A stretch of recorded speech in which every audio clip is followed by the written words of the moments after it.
I'm gonna start journaling all the incompetent driving experiences that I have. Today, pretty much every day now it seems. And I've narrowed it down and reduced it to a big problem. The problem is driving fast in a straight line.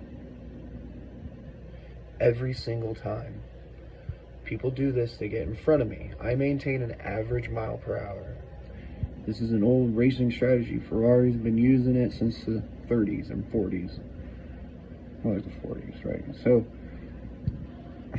I get around slow cars in the roundabout as usual, going way too slow, going way too fast in a straight line. So then by the time I get to the roundabout and the turns, then I'm having to use my brakes, which then I'm going to have to use my gas again instead of just letting my torque pull me around. That's how I drive my Jeep. Jeep torques me at 1100 RPM. I get around 35 miles a gallon doing this, right? But people congest and they like driving around each other, driving really slow. Finally get around them, get to an open road, guess what?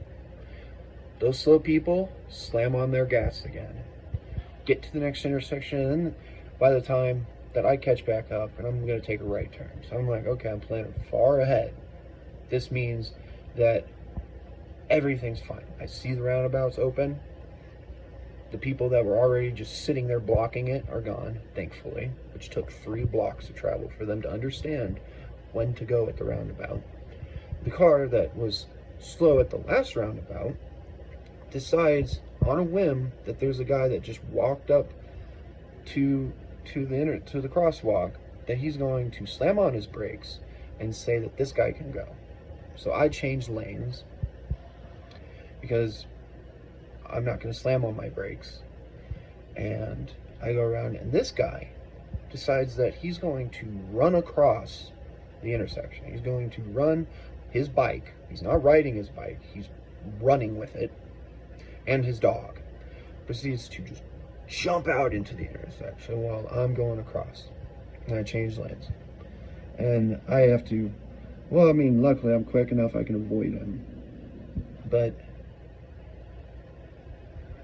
then the people that are, taking a turn in the roundabout or something, whatever they were doing,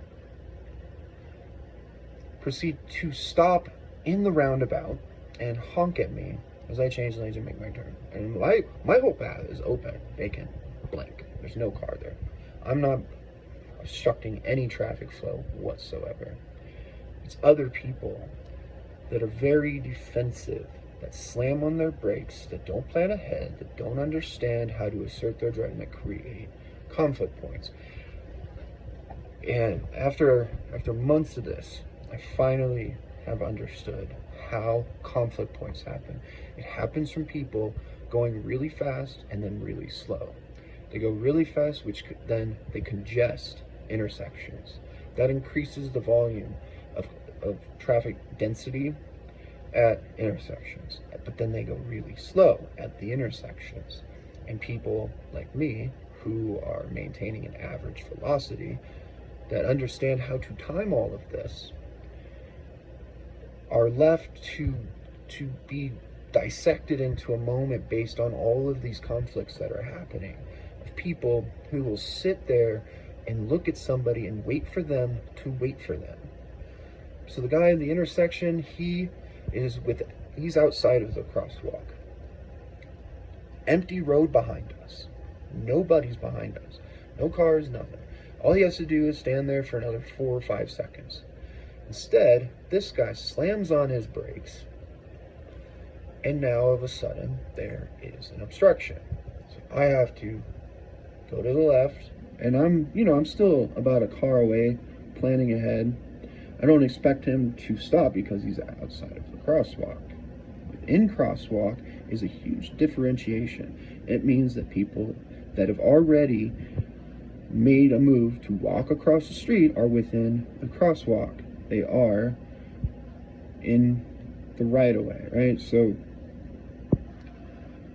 people need to understand this. The whole system here is designed around limiting conflict points. It's designed about providing efficiency to people.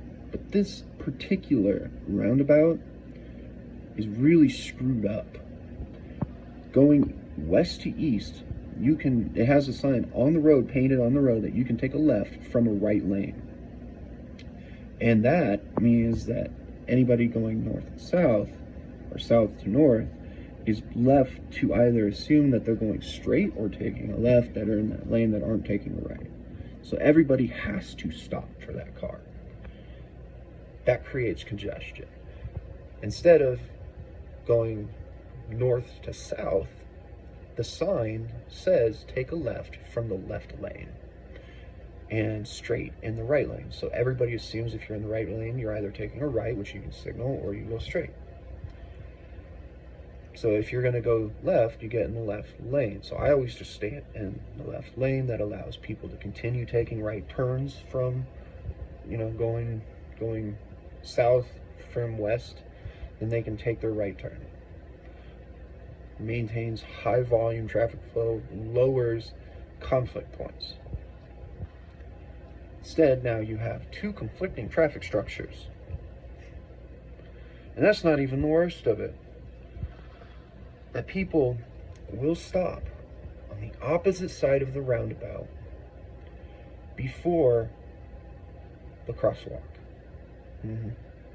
They'll just stop there sometimes, because people think that they need to stop for people outside of the crosswalk.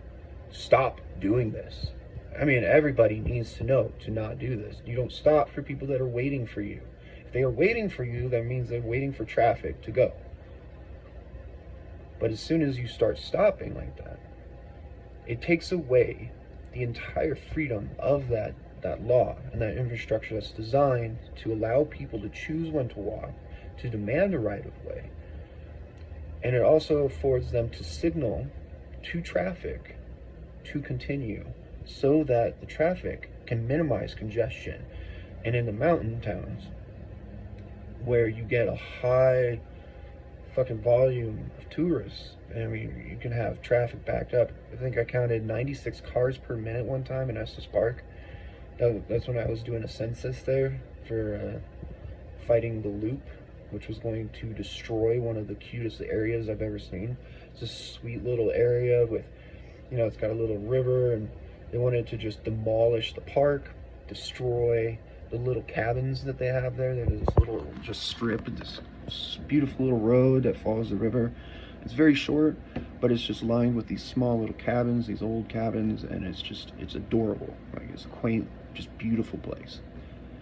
They wanted to put in a fucking loop, a highway loop through there.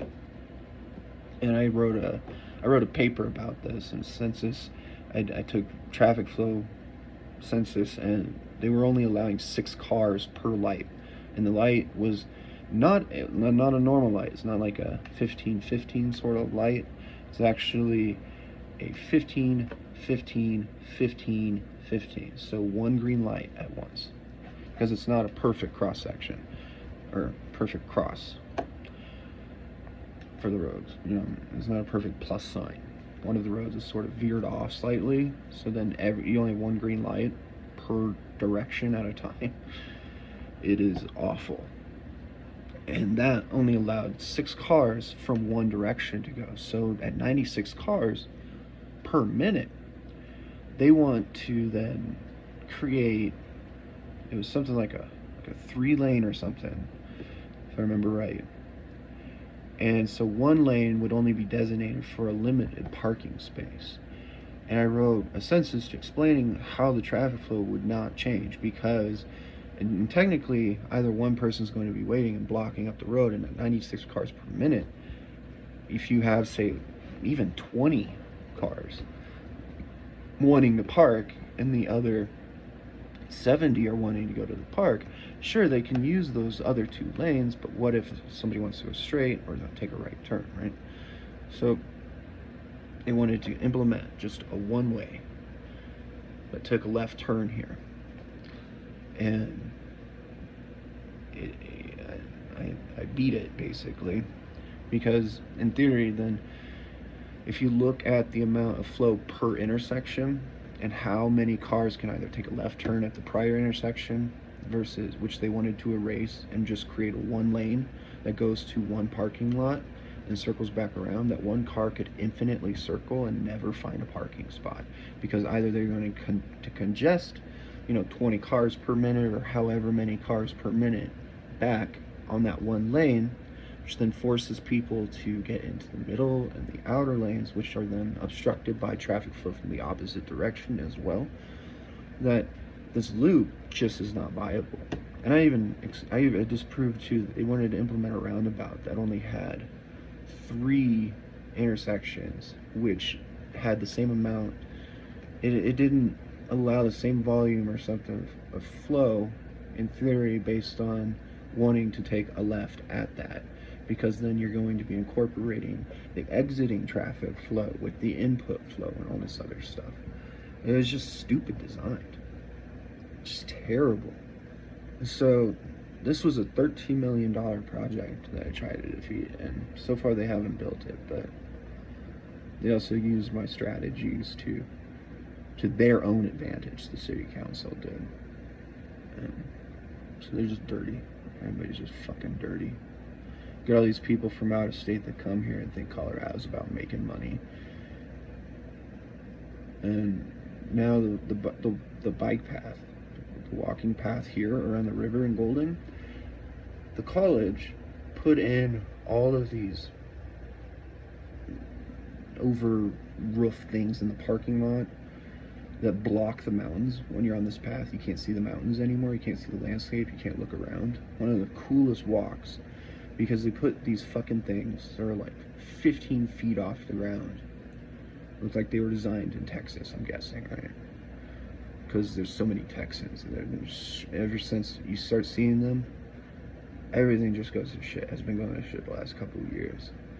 And this is for the football field, where Colorado School of Mines is, one, not even a great football team.